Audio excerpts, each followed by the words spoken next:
বারবার তিনি জেলে নিক্ষিপ্ত হয়েছে। তারপর 1996 সালে উনি 12 জুন নির্বাচনে সন্ত্রাসী ক্ষমতা আসেন।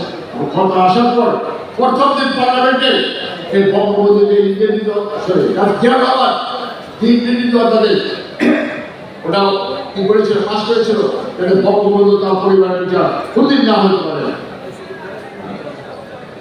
সেইটা বাতিল করেছিল। বাতিল করে বাংলাদেশকে মুক্ত করেছে এবং বিচারের প্রক্রিয়া আরম্ভ করেছে। 1996 থেকে 2001 সাল পর্যন্ত 5 বছর মাননীয় প্রধানমন্ত্রী ক্ষমতা ছিলেন।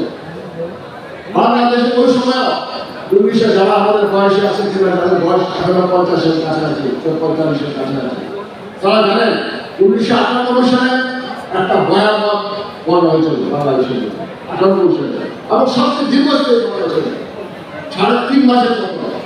এই দীর্ঘস্থায়ী বন্যার মধ্যে ভারতীয় প্রধানমন্ত্রী সুযোগ করে দিতে বাংলাদেশের লোক খাইতে অভাব ছিল। আবার 2001 সালে বেগম খালেদা জিয়া ওই মার্কিন যুক্তরাষ্ট্রের প্রেসিডেন্ট তার কাছে খোয়াব দিয়ে যে আমরা ভারতের কাছে গ্যাস বিক্রি করবো না, খবর আসছে আপনারা পারেননি। আর 2001 সাল থেকে 2006 সালে দেশ পরিচালনা করতে গিয়া পরপর 5 বারই দুর্নীতি চেয়ারম্যান হয়েছে। আর 2004 সালে এই বঙ্গবন্ধু এমনিতে আমাদের বাংলার প্রধানমন্ত্রী সহ বাংলাদেশ আওয়ামী লীগের